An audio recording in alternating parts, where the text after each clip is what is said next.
सातवें वेतन आयोग के तहत काम करने वाले केंद्र सरकार के कर्मचारियों के लिए एक अच्छी खबर सामने आ रही है। सरकार जल्द ही महंगाई भत्ता यानी कि डीए बढ़ाने का ऐलान कर सकती है।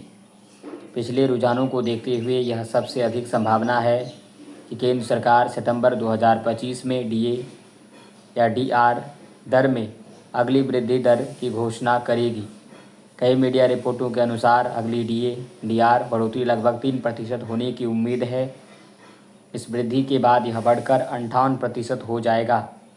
बता दें कि इससे पहले प्रधानमंत्री नरेंद्र मोदी की अध्यक्षता में केंद्रीय मंत्रिमंडल ने मार्च में केंद्र सरकार के कर्मचारियों और पेंशन भोगियों के लिए महंगाई भत्ते यानी कि डीए और महंगाई राहत यानी डीएफ में 2% की बढ़ोतरी की मंजूरी दी थी।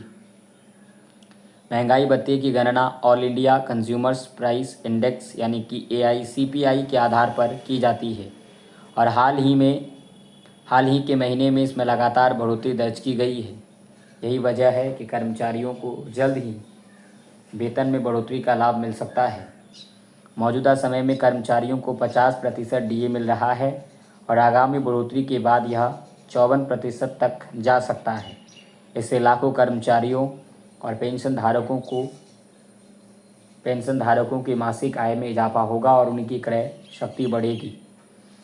18,000 रुपये की न्यूनतम मूल वेतन पर 3% डीए बढ़ोतरी से 540 रुपये और जुड़ जाएंगे। इससे सातवें वेतन आयोग के तहत 58% डीए पर कुल न्यूनतम वेतन 28,440 रुपये हो जाएगा। इसी तरह 3% डीआर बढ़ोतरी से 9,000 रुपये की न्यूनतम मूल पेंशन में 270 रुपये की वृद्धि होगी, जिससे कुल न्यूनतम पेंशन 58% की दर से 14,220 रुपये हो जाएगी। जैसा कि आप जानते हैं कि सरकार आमतौर पर साल में 2 बार यानी जनवरी और जुलाई में डीए संशोधन करती है। इस बार बढ़ोतरी का ऐलान सितंबर की शुरुआत में हो सकता है और इसका असर जुलाई 2025 से लागू माना जाएगा।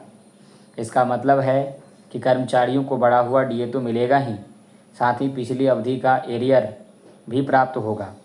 इससे त्योहारी सीजन में कर्मचारियों की जेब मजबूत होगी और बाजार में खपत भी बढ़ेगी। कर्मचारियों का कहना है कि सरकार यह पैसा ब्याज समेत करीब 11 साल में ही वसूल कर लेती है। फिर भी पेंशन काटने की अवधि 15 साल रखी गई है, इसीलिए इसे 12 साल करना उचित होगा। केंद्र सरकार के कर्मचारियों और पेंशनों भोगियों की यह पुरानी मांग है कि पेंशन कम्यूटेशन की अवधि को 15 साल से घटाकर 12 साल कर दिया जाए। कम्यूटेशन का मतलब है कि पेंशन का कुछ हिस्सा एकमुश्त ले लिया जाता है और बाद में पेंशन थोड़ी कम मिलती है। कर्मचारियों का कहना है कि सरकार यह पैसा ब्याज समेत करीब 11 साल में ही वसूल कर लेती है। फिर भी पेंशन काटने की अवधि 15 साल रखी गई है, इसीलिए इसे 12 साल करना उचित होगा। Bureau report, Hindustan times.